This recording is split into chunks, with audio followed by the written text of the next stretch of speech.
You brought fans. Yes, I did. Clearly. Wonderful. Well, thanks for doing this. Welcome to this event.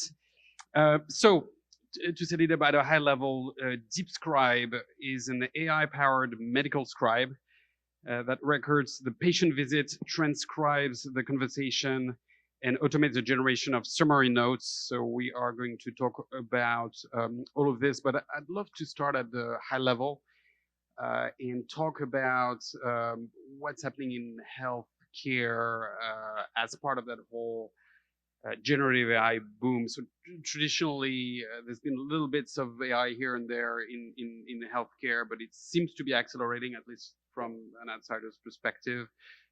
So what was going on? What are you seeing? And I guess what are the implications? Yeah, absolutely. So healthcare is very much in a time is now moment, which is incredible for us as well as other companies in digital health. So we started DeepScribe. We came up with the idea in 2018, and back then, healthcare was very different. So everybody wanted on-prem deployments. No one took AI seriously, and there was a lot of this notion of death by pilot. So when you went around and tried to sell a product like ours, people would limit it to 20, 25 doctors. You'd be lucky if they paid you for it. And so at DeepScribe, a lot of our initial journey was actually through private practices. So we sidestepped health systems because the sales process and the go-to-market just wasn't there with these larger organizations because they didn't take us and other healthcare startups seriously. Now with the release of GPT-4, every human in healthcare is now taking AI super seriously, and everybody knows the practical applications of it, which is a first. And that's something that as startups we weren't able to do, but lucky for us, OpenAI was able to. So now there's a stat floating around that 30% of CMIOs, which is for us our customer, are now looking at generative AI solutions and looking to purchase generative AI solutions. So that's a huge first.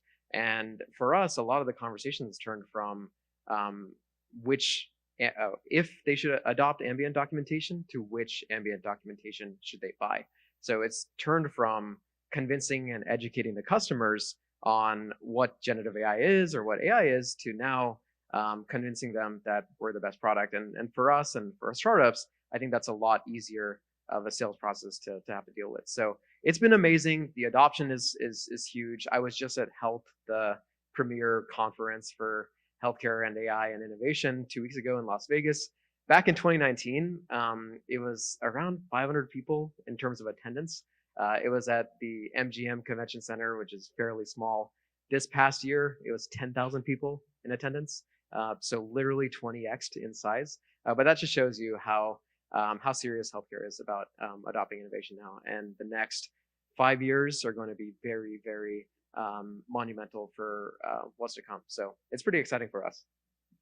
Yeah, so maybe outside of what you guys do, maybe some thoughts on like the opportunities and the challenges. Obviously, healthcare, while excited now, is still a very kind of specific industry with privacy and like all sorts of Yeah. different things. Obviously, very important sort of like clinical outcomes. So, what do you experience and foresee in terms of opportunities and challenges in healthcare in general for AI? Yeah, I think the biggest thing is AI burnout. So back in 2018, when we started the company, we weren't the first to do any sort of ambient AI documentation. There were a couple others. And because the state of AI was very different, the quality of products really mattered back then. Clinicians and the customer got burned out by solutions that didn't exactly solve the problem. So when we came and said that we solved that problem, except better, it was hard for them to take us seriously. I think with AI, it's been a reset for them. So now they have shifted back and they're like, tech is actually a lot better now. So these solutions can actually solve the problem for the first time. Let's take them seriously. Let's adopt them. But it also runs the risk of that same burnout occurring again. So I think it's up to the startups in terms of being super responsible about customer experience and making sure they deliver on the value, because people are definitely buying. But what's not shown yet is whether these solutions can gain true system-wide adoption. So can you expand past 25, 50 clinicians at a health system? What was your journey into starting the company? I read somewhere that your dad is an oncologist, like you Yeah, grew he up in is. a health family. What was your journey? Yeah, so before DeepScribe, I was a research scientist at Bear, which is Berkeley's AI research lab. And our lab was very first principles in terms of AI because it was on the border between the stats department and the engineering department, as well as my mentor, Jamie Murdoch, who had actually written one of the first papers on interpretability when it comes to natural language processing. So we were all about data labeling, data curation, and it sucked for me as an undergrad student because all I wanted to do was train large models on a lot of data. But my mentor took me aside and was like, "We're going to start small," and so that was my background. The way I actually got pulled into healthcare was through my dad, who's an oncologist. And I would say as a kid, I was actually desensitized by the problem of documentation because I just assumed it was a way of life for my dad to spend the evenings catching up on notes or on the weekends missing important life events because he was hitting that 7 day mark in which health systems required you to complete your documentation by. So as a kid, couldn't really do anything about it, just accepted it. All I could do is get him onto the latest software, which at the time was Nuance and their dictation tools. So that was 10 years ago. And for those of you who don't know, documentation for clinicians basically means writing down about 1 to 2 pages of what they just talked about with the patient. So this is everything from their stories, their symptoms, their history, all the way to the diagnosis and the thought process behind the diagnosis. And on top of that, they have to put this documentation into electronic health record systems. So these are software that have achieved fairly wide penetration across systems and are not really designed for clinicians. They're designed for payers, which is another major issue. But that paired together means that clinicians spend about 3 hours a day on this documentation. So it's a fairly large issue. People have been talking about it for at least a decade now. Back when I was shadowing my dad in a sense as a kid, it was very much at large. Fast forward about a decade, I would say I was on the cutting edge in terms of AI work at Berkeley, and it was very cool, and we achieved a lot. But every time I went home, it was like we were going a decade in the past. So my dad was using the same products he was using 10 years ago, spending the same time or even more time on documentation that he was 10 years ago. And the problem was still very real. So I ended up actually as a naive ML researcher trying to build something myself that solved the problem. So took the same first principles approach, tried to collect the data, try to figure out which model would work, and then ship it to my dad so I could see how much time he was able to save. And that's where I got stuck, is the data. So there was no open data set of patient-physician conversations on which I could train a solution like this. And that sort of spoke to more of a fundamental issue in healthcare, which is that there was this broken data pipeline. A lot of the source of truth information on which healthcare is based isn't really collected effectively and used as a feedback loop back to the patient to influence healthcare outcomes. So that was the kind of bigger problem that we really wanted to solve at DeepScribe. And the first step is to actually collect this foundation data set of patient conversations. So that's how we started. We actually hired, because the AI wasn't writing the note out of the box, we actually hired hundreds of contractors around the world to actually be that human loop. So doctor would record a conversation. We would transcribe it using speech to text. We would summarize it to the best of our ability using the stack we had at that time. And then a human would review it, label the data. And we were actually an internal tools company for a long time. We would basically try to make the human faster at labeling that data, make the quality consistent. And over time, as we built up more and more data, when we hit the 1.5 million mark in terms of conversations, that's when we really started to see the AI make a giant leap in terms of node completion. So today, we actually, a couple months ago, for the first time, achieved parity with our AI and our expert human scribes, at which point we took them out of the loop. And so now DeepScribe is fully automated, which is super exciting for us because in this time is now moment where enterprises are now willing to sign system-wide contracts for solutions like ours, we're finally ready to support them. So it's been quite the journey, but it's been a fun one. Yeah, what was that like, by the way? Like, so you've been working on like something for years, and then there's like this new thing that comes, and that basically kind of like blows out of the water, like whatever you were doing before. Like, what did you? Was it obvious to you? It's like, okay, let's burn all the boats and go and do this, or was it like a little bit of a feeling of, well, we build this whole thing. What are we gonna do with it? Yeah, it wasn't obvious at all. So the first gut is always to slow roll it. So we were like, let's keep it gradual. So as the AI gets better, we'll slowly phase the human out of the loop. But that wasn't the right mindset to have, because in order to get the human out of the loop, we had to be intentional about it. We had to start building around the fact that a human won't be there anymore, and that meant investing more into the interface for a physician to like correct the note, and a lot of that post-note delivery workflow that wasn't there before. So yeah, we felt like a big company immediately, like overnight. And a couple of weeks in, I think we were talking as a leadership team, and we were like, "What are we doing here? Like, we, clinicians are barely sending the note to the human to review, yet we were keeping that option.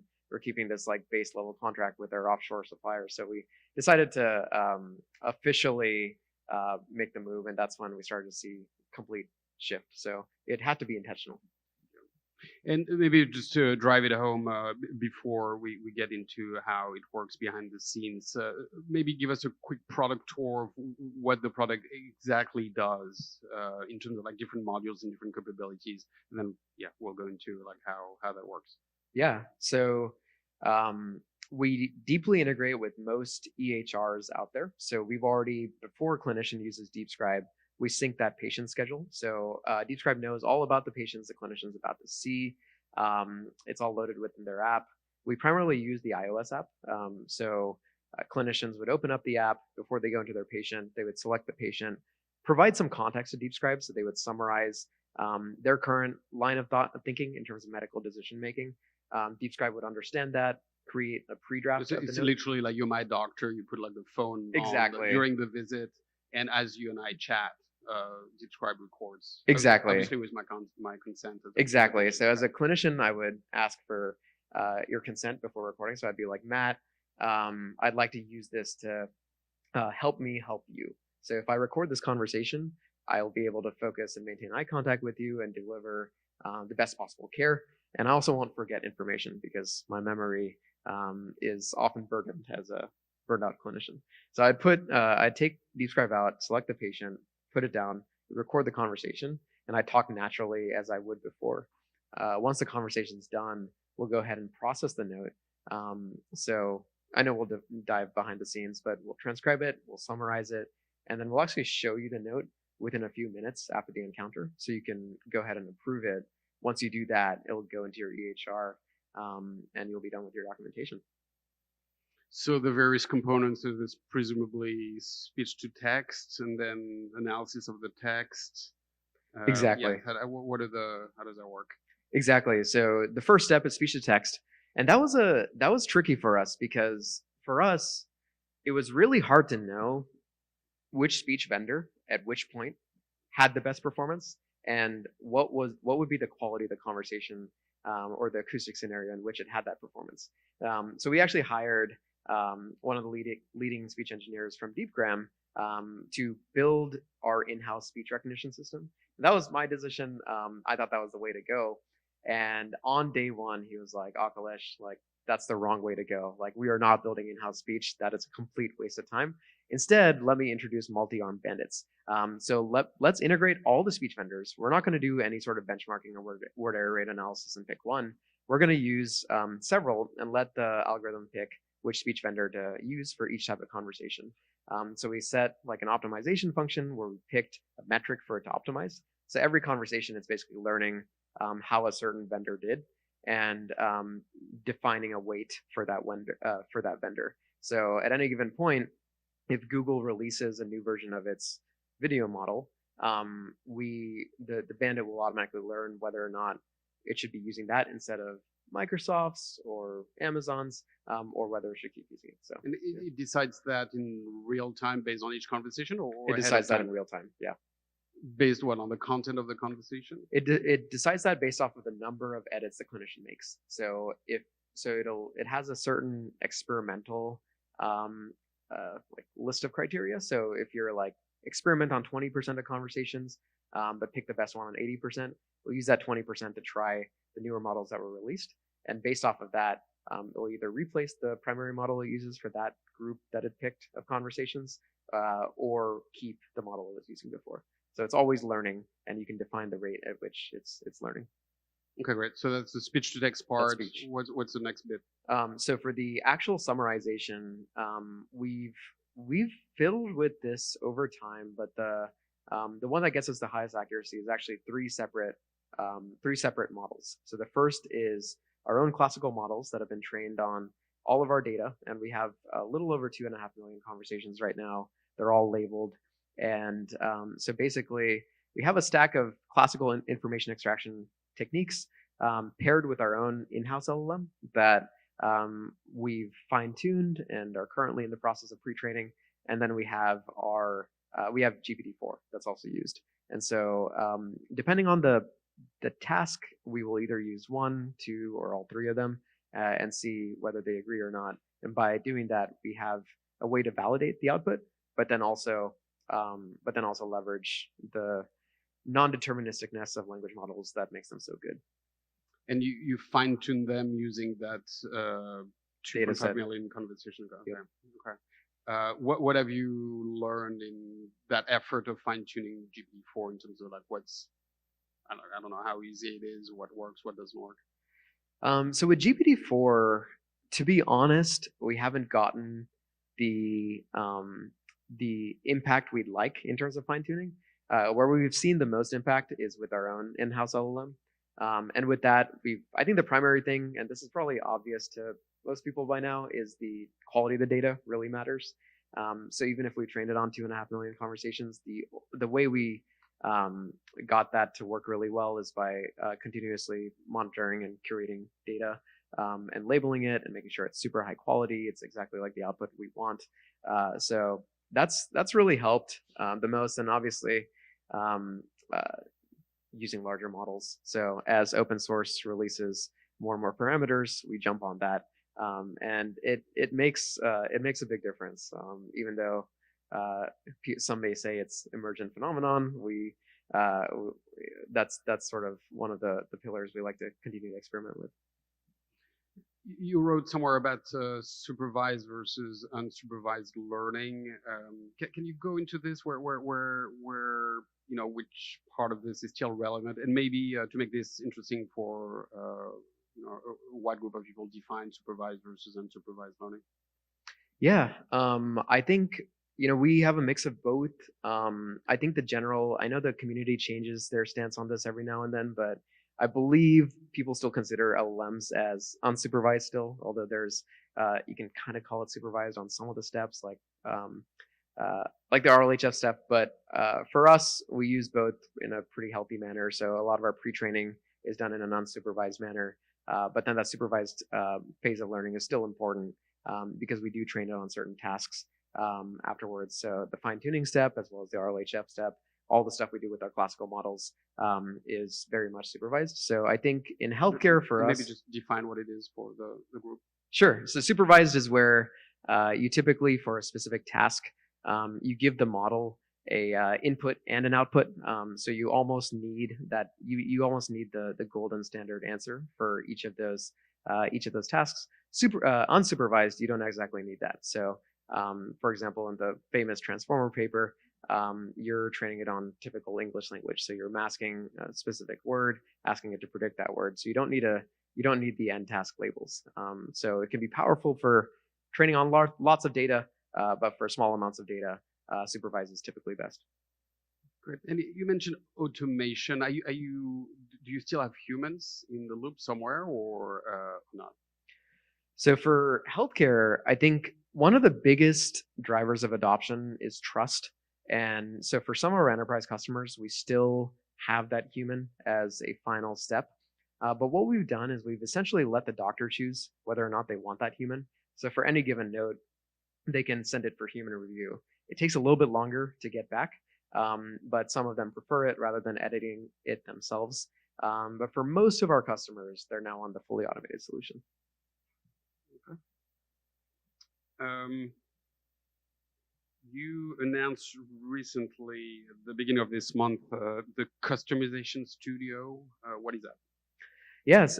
So Customization Studio is probably the most important facet of DeepScribe's product. So in this AI age, I think it's fairly easy now to record a conversation and generate a note with GPT-4. But what really makes DeepScribe different from a lot of those solutions is the ability to conform to nuanced workflows for clinicians, especially when it comes to the higher revenue generating folks like specialists, high patient volume, because for them, every single second of documentation time matters a lot. So Customization Studio gives clinicians about 35 different ways to transform their note to how they like it. So we can natively fit into most of their workflows. We can collect discrete fields from their conversations. We can change the style of the writing, and we put that all into clinicians' hands. So previously in healthcare, clinicians haven't really had a good way to configure and train their own models without it looking like a black box. So this interface now allows them to, with a few clicks of a button, change how they like the note. And a lot of it is enabled by some of the advances we've seen in LLMs that allow you full control over the style of language, which has been the big breakthrough that enabled Customization Studio. This is really super cool. So maybe dig into it, like just reviewing my notes. There's something called progressive notes. Yeah. There's blueprints, physical exam. Like just maybe go into what those different parts do. Yeah, absolutely. So if you look at medicine, the primary reason we chose primary care as like the first customer is because all of that information comes from the conversation. So we record the conversation, write a summarized note that's fairly boilerplate, and it works out of the box. But if you look at an oncologist, about 50% of their information comes from the conversation. About 1/4 comes from a summary that they would have done, and then another fourth may come from previous visits. So we need a way to incorporate that information when it comes from all these different sources. So progressive notes, like you mentioned, allows you to basically pull information from previous visits. The AI is basically going through all the different charts a clinician would have written in the past on that patient, learning and creating a knowledge state, and then using that to influence how it summarizes the current note. Blueprints is especially helpful for primary care physicians that are doing annual wellness visits. And I think pretty much everybody in this room probably would have done that with their clinician. And in that, there's specific discrete information that's important. So when the last visit was, what their patient's height is, what their blood pressure was, do they take a COVID vaccine or not? If so, which one? So we can actually define the AI, define those things with AI so it can pull it from the conversation. And if you look at DeepScribe's product, it has a summary and then has a discrete information at the bottom. So this allows you to pull in that discrete information. But for the clinician, what this really means is now we're able to support most specialties out there, regardless of how nuanced the workflow is. So back to this like enterprise wave of customers looking to buy solutions like this for all their providers, the specialties you support really matters in terms of how much you can penetrate that organization. The other major question that's always on buyers' minds in the enterprise is the issue of hallucinations. Yeah. And you guys have done some very interesting work around this. Do you want to talk about your evaluator and your fixer LLMs? Yeah. So one of the things I love about language models is the flexibility at which you can ask them to do certain tasks. So we actually asked the language model itself to look at the output and then fix itself if it notices any issues with it. And over time, we've gotten fairly clever with the prompts, fairly clever with how we fine tune the model so that it's able to not just predict the task, but also assess the output of itself. So that's really crucial for avoiding hallucinations. But the other thing that really helps is having so just to drive this home, it's like AI fixing AI, right? It's like sure, AI looking at the output. Okay. Exactly. And then the other thing that really helps with hallucinations is validation models. So for a given task, we'll have a classical model typically produce that same output.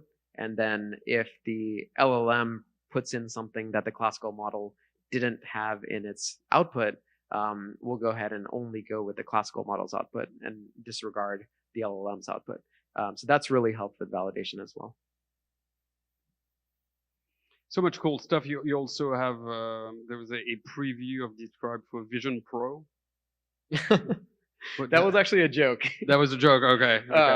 That would be But so cool. That's definitely not part of the roadmap. that would be super cool. It depends on Apple's Vision Pro adoption across its customer base of health systems, which probably will never happen, sadly. But no, our designer sent us that as soon as Vision Pro came out. Okay, very cool. What are you learning on the sort of go-to-market side of things? So you mentioned you had started with private practices at the beginning of Yeah. the company, but the ecosystem, the industry of healthcare has evolved now to embracing AI. So where are you in that journey? Are you still selling to? Who are you selling to, and how they're reacting? Yeah. So in the beginning, it was really funny. So my co-founder and I, this was our first job out of college, and so we were naive students, low 20s in terms of age. And the first sales motion for us was getting on his Vespa and riding around San Francisco, pitching to every single hospital we could find on Google Maps, DeepScribe, and seeing what they thought and seeing what if they would buy the product. We actually ended up in the red that day because my co-founder got a parking ticket. So that didn't work. And so we started to take a step back and figure out how we can hack the sales process here, how we can hack distribution, because digital health sales has just historically been one of the hardest places to sell into. And then we took a step back and asked ourselves, like, how do we buy products? We look at Facebook, we search for it. We typically make that search as soon as we experience the pain point. And so with doctors, because we would actually bucket them more in the consumer space rather than the B2B space, specifically for private practices, we asked the same question to them. And they were like, well, I'm scrolling through Facebook at night when I'm tired of my documentation. I use Instagram.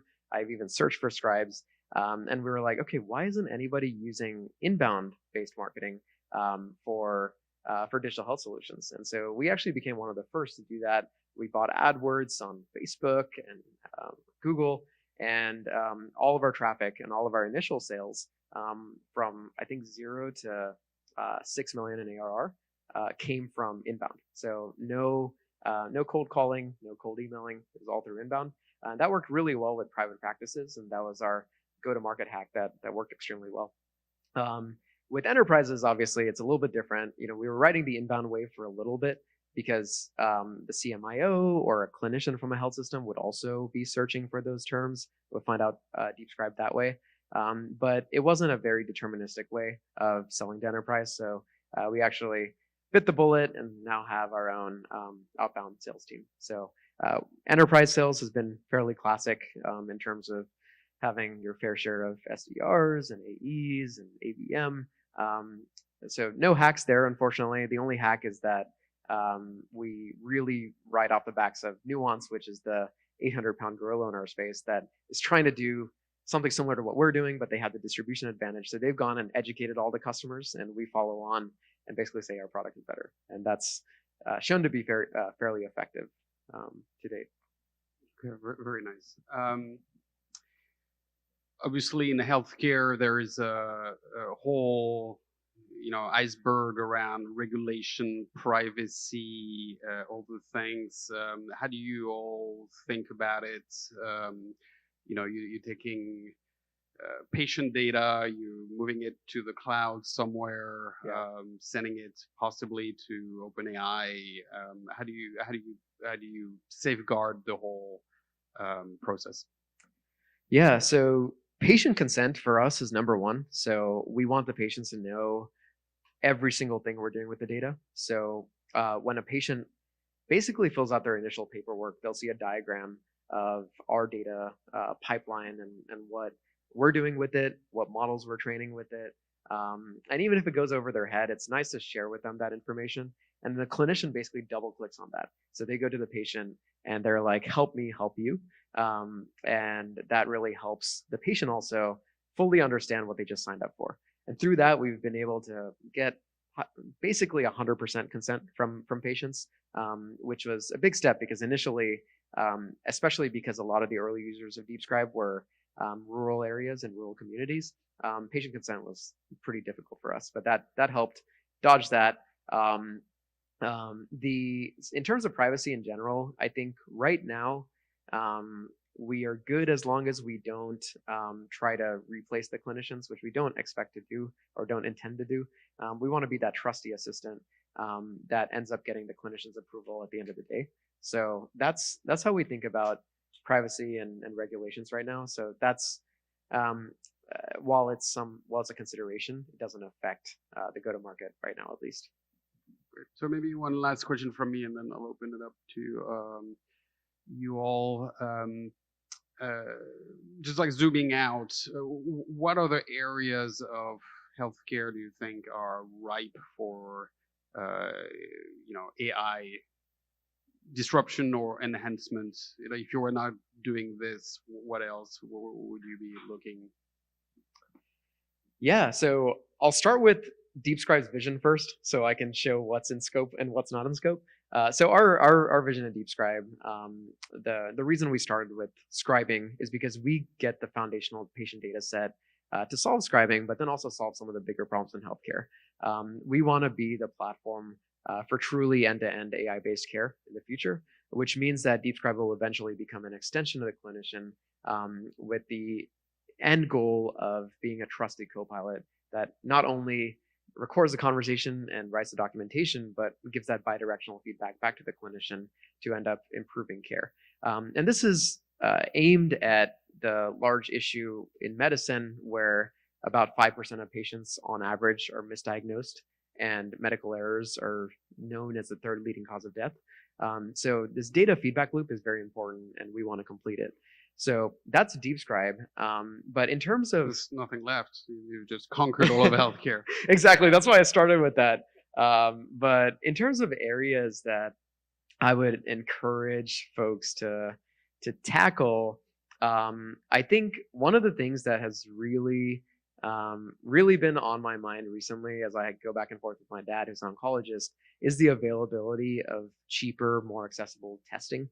There's the way the insurance coverage of testing works is fairly screwed up in the sense that it's all probability based. And so if a patient has a 98% chance of not having a condition, then they just won't advise testing. But that means 2% of those patients end up with that condition and that usually ends up being fatal. So that's something that I think deserves more exploration. And I think with AI, with the cameras on cell phones that are available today, it could be very interesting what you can do with testing. All right, very cool. Thank you so much. Really enjoyed it. Really appreciate it. Thanks.